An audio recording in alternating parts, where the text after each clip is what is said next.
Je veux demeurer près de toi, être purifié dans ta présence. Je veux me prosterner à tes pieds, entendre ta voix et marcher avec toi. Hello, hello et bon retour sur ce nouvel épisode de Une histoire, une parole. Si tu es nouveau, si tu es nouvelle, abonne-toi. Aujourd'hui, on va lire Acte 16, le verset 6 au verset 10. Mais lorsqu'ils eurent traversé la Phrygie et le pays de Galatie, ayant été empêchés par le Saint-Esprit d'annoncer la parole en Asie, arrivés près de la Mysie, ils essayaient d'aller en Bithynie, mais l'esprit de Yehoshua ne le leur permit pas.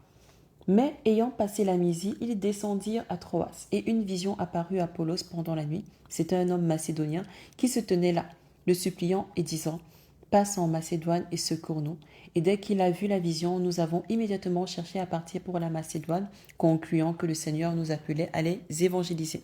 Amen. Très très bon passage. Et ici, on voit que souvent, quand on a des projets, tu sais, on aime dire « Oh, vraiment, c'est le diable qui me bloque. Le diable a mis des obstacles devant nous. Mes frères, s'il vous plaît, j'ai essayé d'aller en mission. Priez pour chasser le diable qui est en train de me mettre des bâtons dans les roues. » Ici, qu'est-ce qu'on voit? Qui a empêché Paul? Est-ce le diable ou est-ce le Saint-Esprit? Qui l'appelle l'Esprit de Jésus. Parfois, les projets que tu as, ce n'est pas le diable qui t'empêche de les faire. Et je me parle à moi-même maintenant. Parfois, des projets que tu as, ce n'est pas le diable qui t'empêche de les faire, c'est le Seigneur. Et il faut savoir discerner ça.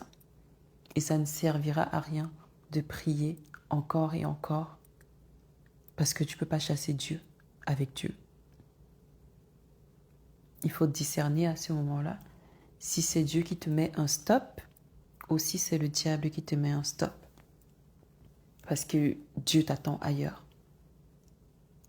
Et puis après, peu importe ton niveau d'onction, on voit que Paul, avec toute son onction, il a voulu aller dans un endroit où Dieu ne voulait pas qu'il soit.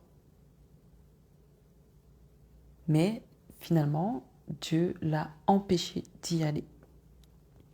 Et il a dirigé ses pas dans une autre ville, dans un songe finalement.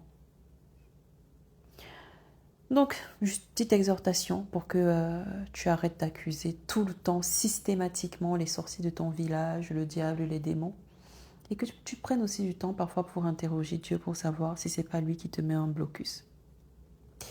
Laisse-moi savoir ce que toi tu en penses dans les commentaires. N'oublie pas de lâcher un j'aime et on se voit pour un prochain épisode. Sois béni.